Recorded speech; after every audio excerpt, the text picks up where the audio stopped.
En Côte d'Ivoire, c'est une première dans le secteur apicole. Les apiculteurs ivoiriens sont arrivés de toutes les régions du pays pour renforcer leurs connaissances sur les produits de la ruche, mais surtout pour être formés à la biosécurité et aux bonnes pratiques d'hygiène en vue de produire du miel de qualité capable de rivaliser avec le miel produit en Europe ou en Orient. Le ministère des Ressources animales et halieutiques a pensé à nous, on dit merci. Parce que cette activité va nous permettre d'abord de nous faire connaître. Et à cette activité, il y a des personnes qui sont invitées, il y a des structures qui sont invitées. Ces structures pourront nous permettre à bénéficier de formations. Et on pense que ça sera suivi aussi d'une aide, je ne parle pas forcément d'aide financière, d'une aide pour acquérir du matériel et d'un encadrement pour pouvoir produire du miel de qualité, pour pouvoir aider aussi à l'environnement, parce que la présence des abeilles aide à la pollinisation, donc ça va sauver aussi l'écosystème et protéger l'environnement. Le challenge, c'est que les produits ivoiriens issus de l'apiculture doivent être compétitifs. Et cela ne peut être possible que par la qualité.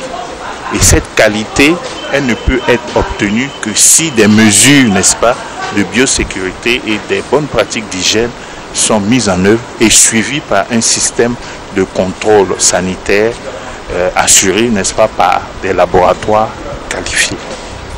Ce séminaire répond à un besoin d'encadrement et d'organisation des acteurs de la filière apicole, longtemps confrontés à de nombreuses difficultés à cause de l'inexistence de politiques de promotion de l'apiculture en Côte d'Ivoire. Nous allons les former, les informer. Déjà, la première partie de la formation, nous avons pu parler des produits de la ruche. Et après, nous allons parler tout à l'heure de la réglementation pour qu'ils sachent que l'autorité compétente, c'est la direction des services vétérinaires auprès de laquelle ils doivent se déclarer. Après, nous allons parler des bonnes pratiques, c'est-à-dire dans quelles conditions ils doivent produire du miel de qualité.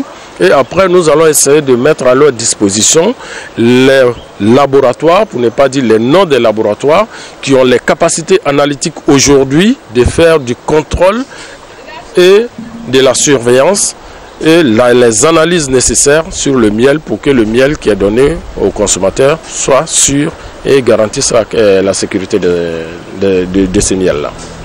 Les bénéficiaires de cette formation n'ont pas manqué de saluer la tenue de ce séminaire qui pour eux est indispensable au développement de leurs activités. Cet atelier vient à point nommé, étant donné que le miel est un aliment essentiel pour la croissance même de l'être humain. Et vu ce que le miel peut nous apporter, il fallait qu'on soit enseigné sur la manière dont on doit entretenir le miel. Et je remercie beaucoup le PASA pour cet atelier. J'ai retenu que en matière d'aliments, parce que ce que les abeilles produisent, le miel, c'est un aliment. Parce que ça peut nous aider, ce sont certains aliments qui est sain d'abord.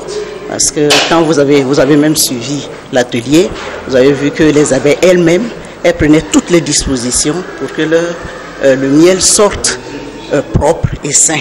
Mais ce sont les manipulations que nous faisons ici qui font qu'il y a quelques débris, quelques microbes dans ce que nous produisons. Sinon, j'ai vu que ce que nous avons appris, c'est que l'hygiène est très importante dans la manipulation du miel. Et nous devons prendre toutes les précautions possibles pour produire du miel sain que nous pouvons mettre à la disposition de la clientèle.